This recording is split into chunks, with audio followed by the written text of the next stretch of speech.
Welcome, everybody, to the end of the year celebrating successes in evaluation consulting IC topic chat. Aren't you glad that doesn't have a horn to it? That would have been annoying, wouldn't it? In fact, with the music, I got original sound for musicians off on my Zoom.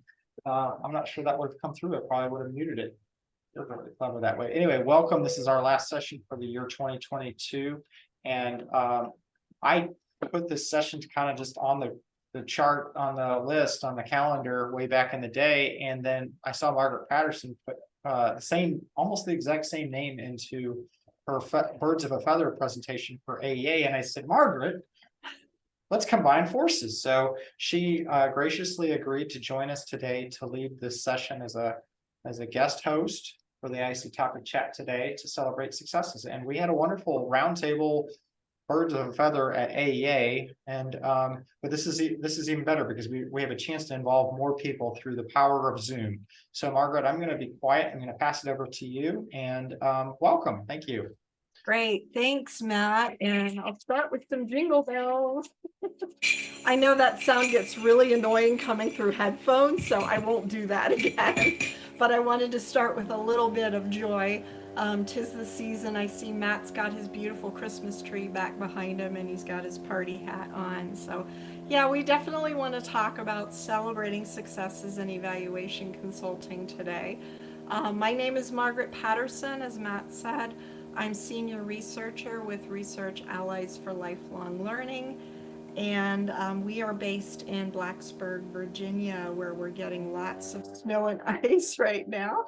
So fun. So where did this idea come from? It came from the fact that Research Allies was celebrating our 10th anniversary last February, actually. So we're coming up on our 11th pretty soon. And I was curious how to celebrate a decade because I thought, well, that's pretty cool.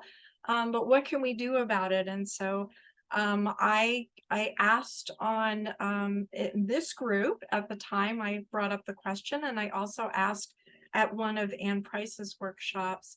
As you all know, going to these online workshops are fantastic because we get to learn so much and we get to share with each other.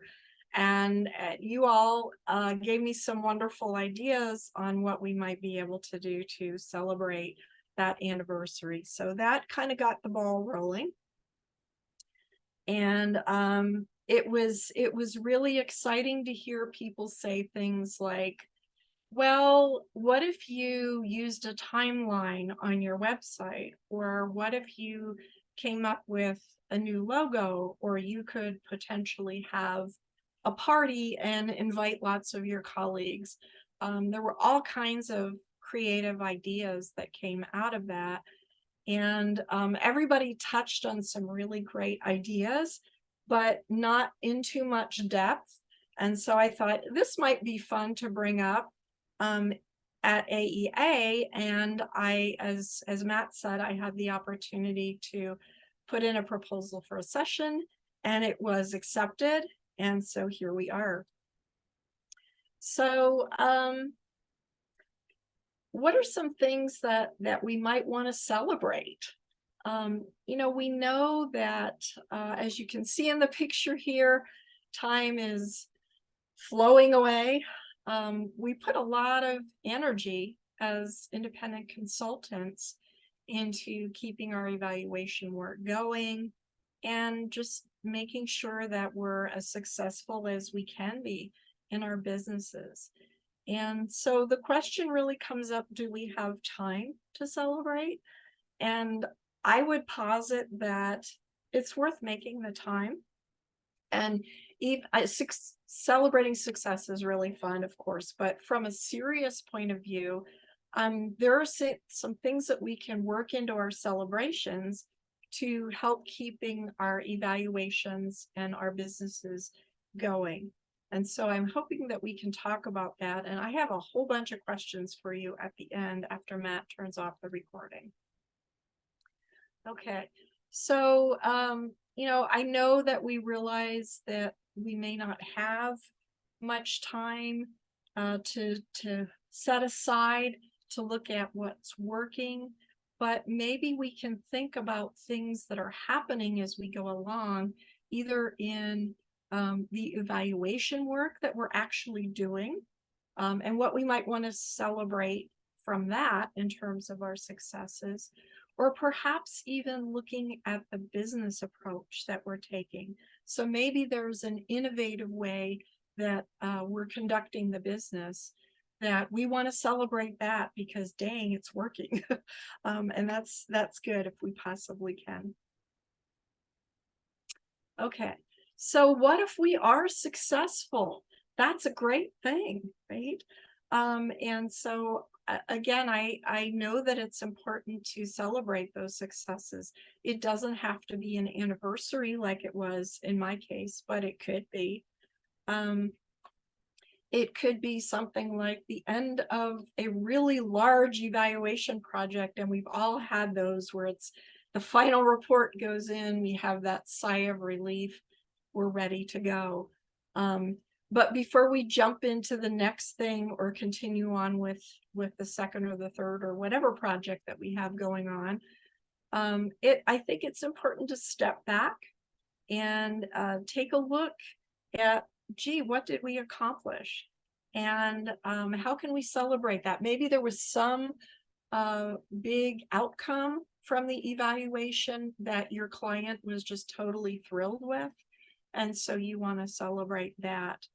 Or maybe there was some particular result that means a lot to you in the field that you're in, if you're in health or education or whatever it is, but there's some outcome that kind of jumped out at you and you said, wow, this is making a super meaningful contribution.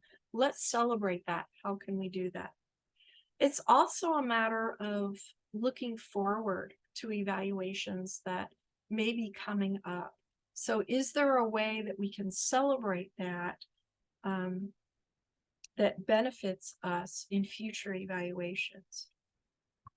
So we can leverage the way that we celebrate and the celebration itself for our future evaluation work.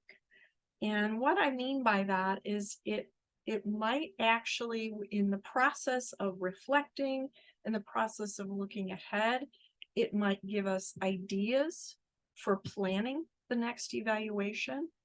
Or if you don't have an evaluation in the works, it might even give us ideas for business development for what we want to look at moving forward. Okay, so what do I mean by leveraging a celebration?